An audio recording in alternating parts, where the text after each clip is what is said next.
This video is presented by DraftKings Sportsbook. Yo, football is back. The season has kicked off and teams are celebrating the first wins of the season while other teams are revisiting their game plan. Whether your team won or lost in week one like Dallas, DraftKings Sportsbook, an official sports betting partner of the NFL, is giving you a shot at an easy W. New customers, all you have to do is this. Get this, okay? This is crazy. Bet $5 on any NFL wager and you'll instantly receive $200 in free bets. That's right, $200. DraftKings is giving all new customers $200 in free bets when they place any $5 or more wager on a football team of their choosing. Plus, get this. With same-game parlays, you can combine multiple bets from the same game to give yourself a shot at an even bigger winning all season long. You know what I love about DraftKings is it makes sports so much more fun to watch. It really does. And for those of you in states where sports betting is not yet available, don't forget about DraftKings Daily Fantasy, where they have been innovating even more ways to win cash this football season. And let me tell you through experience, DraftKings Daily Fantasy is the best in the business. DraftKings has been around a while, so you know your funds are safe and can be withdrawn whenever you want. What you have to do now to get in on the action is download the DraftKings Sportsbook app now. New customers, make sure to use the promo code Philly500 and receive $200 in free bets instantly when placing a $5 wager. That's $200 in free bets on a $5 wager. That's right. Make sure you use the promo code Philly500 only at DraftKings Sportsbook and let Philly500 know how well you did. Special thanks goes out to DraftKings, America's top-rated sportsbook app, for sponsoring this video. And be sure, click the link in the description and use the promo code Philly500 to get your offer. So here's what it's going to come down to on Monday night, Eagles-Vikings. It's going to be 21-21, fourth quarter, a minute 36 left. The Eagles go 3 and out from their own 40-yard line. And then all of a sudden, the Eagles get ready to punt. Here's the punt. Eagles punt ball. Ball is way up. It's going to be fair caught by Jalen Rager, who fumbles the ball. He loses the ball. There's a fight for it. The Eagles come up with the ball, and the Eagles are going to set up for the game-winning touchdown.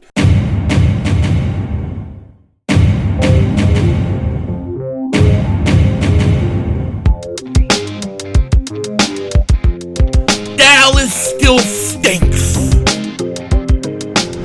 Yo, by the way, King Dingbat here, so we're just a few days away from Monday Night Football. Vikings, Eagles, and I think this game is going to set the Eagles up to go on a long winning streak. But this is not going to be an easy game, no doubt about it. And we're going to get into it in a second. But before we do that, I want to thank DraftKings for sponsoring this video. Really appreciate it. Love their work. Love everything about what they do with their sportsbook.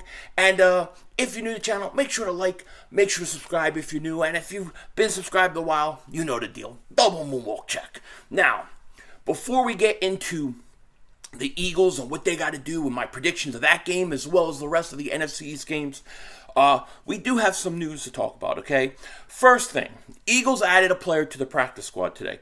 Practice squad, Eagles have signed tackle Jared Williams. So they bring him back. It is what it is, right? It's fine. Also, the Eagles injury report came out. I don't believe this is the final injury report because they're playing Monday, so I think that'll be out tomorrow. But overall for the Eagles, it looks pretty good. Landon Dickerson, he had an illness. Fletcher Cox rest. Brandon Graham rest. Lane Johnson rest. Jason Kelsey rest. Isaac Seumalo rest. Jack Stahl rest. Josh Sweat rest. Jack Stahl ankle, my fault. And then Josh Sweat rest. Now, I have a few things to say about this, right?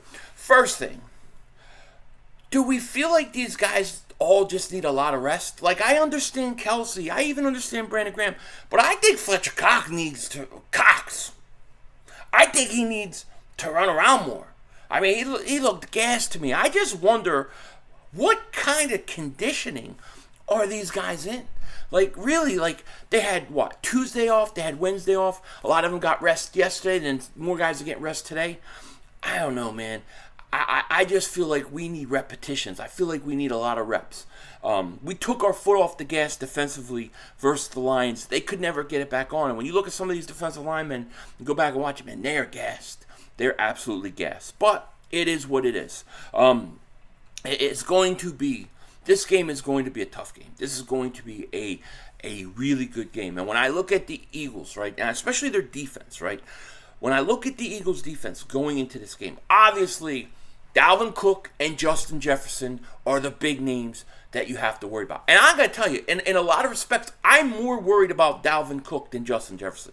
Now, I know you're going, what are you talking about? Justin Jefferson, top 3 wide receiver in the world. Is it because you said he was ass? No. Listen, I was wrong about Justin Jefferson. I bought into he can only be a slot receiver. Totally wrong. Totally admit it. But Dalvin Cook had like 20 carries last week. So he had 20 carries, I think like 90 yards, maybe it was 93. I can't remember exactly. But he had good numbers of rushes and decent yardage. So to me, I do not want to be in a position where we are giving up chunks of yards against the run. Chunks of yards against the run with Dalvin Cook. DeAndre Swift ate us up last week. And to me, if you can't stop the run, it's only going to open up the passing game in Justin Jefferson. So the Eagles have to do a much better job against the run. To me, that's first and foremost, okay? You have to stop that run. And then the other thing is you've got to get pressure on Kirk Cousins. I'm not saying you have to have 8 sacks. I'm not saying you have to have 9, 10 sacks. But you got to get to him. You have to make him uncomfortable in the pocket. You have to hit him a little bit. Make him throw before he wants to. Make it impossible for him to step up, okay? Because if you rattle, and just from watching Kirk Cousins when he was in Washington, when he was in Minnesota, if you can rattle him, especially early, it screws him up the whole game. It screws him up the whole entire game. So, to me, you got to stop the run, then you got to get pressure. And I think the Eagles can get pressure up the middle. Okay, the interior offensive line for the Vikings have been a problem for them for a few years now. And it was a problem last week. So, with Fletcher Cox, Javon Hargrave, Jordan Davis, I'm hoping that they can get push up the middle, and it will really, really mess up Kirk Cousins. Now, I'll say this. I think Jordan Davis has to play more. I think he has to play more. Now, is he in shape? Can he play every down? No, he's not good. He's not conditioned well enough. But it's time to get him into it. It's time to let him play, let him be tired, let him struggle, let him condition himself. Having 2-3 days off a week, to me, isn't helping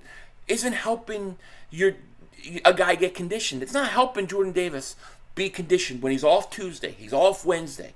You know what I mean? I don't like it. I think the guy needs more conditioning, but he's got to play. When he was on the field last week versus the Lions, their rushing offense went from 10 yards a carry to like 2.5. So he made a big difference. And with a weaker interior line I think the Vikings have, I think he could get a push up the middle. I really do. So that's what the first 2 things I want. So the other thing we got to talk about is Justin Jefferson. Justin Jefferson, absolute stud, top 3 wide receiver in the league. Yes, I know. Philly 500, you said Justin Jefferson's ass. Yeah, I did, but listen, there's a lot to that, but I was wrong about him, no question about it, because I bought into he's only a slot wide receiver height, that's all he's going to be. Totally wrong. Total stud, totally wrong about him, and he's scary, and the Eagles are going to have to find a way to stop him. They have to, and here's my thoughts on it, okay? If you stop in the run and you're getting pressure on Kirk Cousins, that's going to help a lot in itself, okay? Especially if Cousins does not feel comfortable. The other thing, I think it's about time that the Eagles defense and Jonathan Gannon, and to me, this is Jonathan Gannon's make or break, because after all last year, and then we go 2 games in this season, if he don't change up, I'm done with him, dude. I'm done with him, okay? But you have 3 good corners, Slay, Vontae Maddox, and Bradbury. 3 good corners. It's time to let those guys press, Let him come up to the line of scrimmage, press, bring some heat, bring some blitzes, and let him play man. I think you let him play man. And I personally would start with Darius Slay. Listen, this is on you. Justin Jefferson is on you. Corners love that. Guys like Darius Slay, that's what they feed on, man. They want to go one-on-one with the best. Darius Slay, you're going to shadow Justin Jefferson. Wherever he goes, you go follow him around. And that's how I would approach it. Now, if that's not working, then switch Bradbury onto him, okay? Bradbury seems like he does better with bigger physical receivers. And I think Slade does better with guys with speed. So Justin Jefferson is both. He has both. So he's going to be a problem. I mean, I think you can only contain Justin Jefferson so much. He's going to get his catches. He's going to get his yards. And that's the way it is. If you can keep him out of the end zone, and if you can limit that, I think that you're well on your way. But to me, the key to it, and as I say, 80% of the Eagles prediction videos, you gotta get pressure. The whole Eagles defense is predicated on the pass rush. You gotta get to him. I want to see Hassan Reddick get a sack at least. I mean, Hassan Reddick has to be utilized better. He has to get at least some pressure. Hit the quarterback something. I do not want to see Kirk Cousins with no jersey, with no grass, no dirt on his jerseys. Like, those clean jerseys drive me nuts, okay? Now, offensively for the Eagles, the one thing I think there's a few things I think. I think they're going to be able to run the ball. I think Green Bay averaged like 6 yards a carry against Minnesota last week. So the Eagles are going to be able to run the ball. I'm expecting Miles Sanders to go out and have a big game. And I know that Jalen Hurts is going to get his runs, especially when things break down. I'm sure Minnesota is going to be looking at that Detroit tape, bringing heat and bringing pressure the way Detroit was, and really challenging Jalen Hurts to try to make his second reads and things like that. I hope the Eagles add some screens into this when they do that. And I expect Jalen Hurts to do it. I think Jalen Hurts can have a pretty good game. I think that his feet and his legs and his ability to make something out of nothing is going to bother the Vikings defense. I think the Eagles will be able to run the ball on them. And I expect them to be really worried about A.J. Brown. And I think Devontae Smith and Dallas Goedert are going to have a good week. I expect them to have big nights. And I really think, I wouldn't be surprised if you come out of this game and the leading receiver in this game for the Eagles is either Devontae Smith or Dallas Goedert. I think it's going to be open, and that's going to have to do a lot with A.J. Brown and the attention that he's going to get. This is going to be a tough game. I think this is going to be a close game. Kirk Cousins, I believe, is 6-3 versus the Eagles in his lifetime. But Kirk Cousins is not good on national TV. He is not good in primetime games. It's always been like that with him. So I think the Eagles at home, the Eagles primetime, I think the Eagles go out, and I think they're going to win a close one. I think the Eagles are going to win this game 24-21. Actually, that may be a little low-scoring game to what people think, but I got a feeling that everybody's expecting like fireworks and this to be a high-scoring game. I think it's going to be a little lower. I think it's going to be 24-21.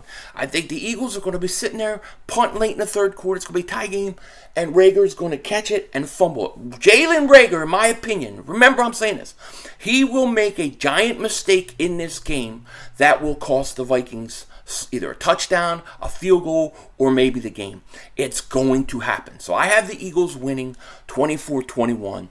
Let me know what you guys think in the comment section. Do the Eagles win? I also saw this whole thing with Justin Jefferson, right? He says he's glad in Minnesota, not Philly. I got a video on Minnesota and the Vikings and all that coming later. That'll be out tomorrow. As far as the other NFC East games, I want to go over some of the games and give you my predictions on the rest of the NFC East. Now, DraftKings Sportsbook has the Detroit Lions a 1.5-point favorite over the Washington no-names, Commanders, whatever you want to call them. I think Detroit wins this game straight up. So I have Detroit winning this straight up. I would take the 1.5. I would give the 1.5, no question about it. But I got Detroit winning. Then we have the Giants and Carolina Panthers. Now, the Giants are 1.5-point favorites in this game. I think the Giants are a team you got to watch out for. I'm not saying that they're going to be competing for the division, but I think they're not going to be an easy out every week. I think they're going to play good football. I think the quality of football is going to be better. I think they're headed in the right direction. I think they got a good coach. Don't like Daniel Jones, but I like Saquon Barkley. I think Barkley's back. I think the Giants beat the Carolina Panthers. I would take that 1.5 because I think they're going to get it. Now, the other game, and by the way, I will be streaming the morning game, so I'll be streaming Giants-Washington game. I'll be going back and forth between those two, and then I'll be streaming the Dallas-Cincinnati game. You got Dallas 7-point underdogs to Cincinnati. I got the Bengals beating them. I would take the points. I would take -7 because I definitely think they're going to win by 14. I don't think Dallas is going to do anything. I think it's going to be a rough, long night for Dallas. Dallas's only hope is to come out, run the ball, keep the Bengals offense off the field. Otherwise, there's not much they can do. And they'll try that in the first quarter or so, and it'll be sort of close. But by the third quarter, that defense will be gassed, and that'll be all she wrote. So that's what I see happening this weekend. Should be very interesting. Let me know what you guys think. And with that said, take care. Talk to you later. Of course, don't be a dingbat. And don't forget, it is how we vision. We're all just living in it.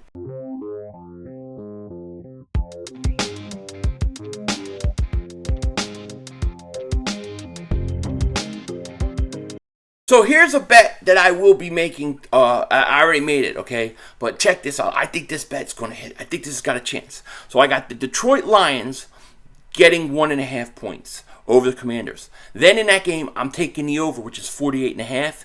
Then I got the Giants and the 1.5. So I got the Giants winning and covering. And then I got Cincinnati covering. So I got Detroit Lions, the over, the Giants, and the Bengals.